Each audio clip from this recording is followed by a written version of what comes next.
ఒక సాధారణ ఓటరు మనసులో వచ్చే ప్రశ్న ఇది. ఎన్నో ఉచిత పథకాలు, నిత్యం డబ్బులు డైరెక్ట్ గా ఖాతాలో జమ చేసే వాగ్దానాలు, నెలకి ఒక భరోసా, పిల్లలకి చదువుకోవడానికి సహాయం, రైతులకి సబ్సిడీలు, ఇవి అన్నీ ప్రజలకి ఇచ్చినా మరోసారి అధికారంలోకి వచ్చేందుకు పాసవ్వడం జరుగుతోందా అన్న సందేహం ఇప్పుడు బలంగా వినిపిస్తోంది.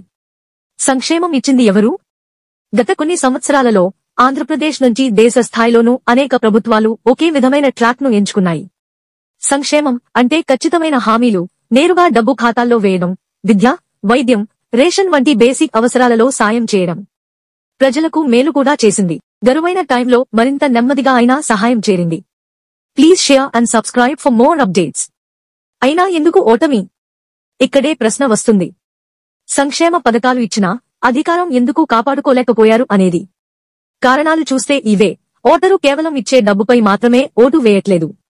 అభివృద్ధి, ఉద్యోగాలు, భవిష్యత్తు భరోసా, కొత్త ఇంటి పనులు, రోడ్లు, పరిశ్రమలు, ఇవి కూడా అవే ప్రశ్నలు. పథకాలు దాదాపు ఒకేలా కావడంతో ప్రజలు వేరే ఆప్షన్ ని కూడా ప్రయత్నించాలనుకున్నారు. ఒక్కోసారి వ్యక్తిత్వం లేదా ఫేస్ వాల్యూలో కూడా తేడా పడుతుంది.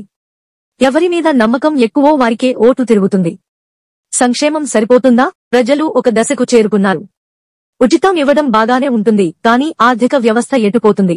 ఇవ్వటమేనా లేక సృష్టించడమేనా అనే కొత్త ప్రశ్న మొదలైందని అనిపిస్తోంది. కేవలం హామీలు తెచ్చిపెట్టే ప్రభావం ఇప్పుడు కొంత మసకబారిందని చెప్పొచ్చు. ఓటరుకి మిగిలిన ప్రశ్న, నాకు ఇప్పుడే లబ్ధి వస్తుందా అన్నది ఒక కోణం. అలాగే మా పిల్లలకు రేపు అవకాశాలు వస్తాయా అన్నది మరో ముఖ్యమైన కోణం.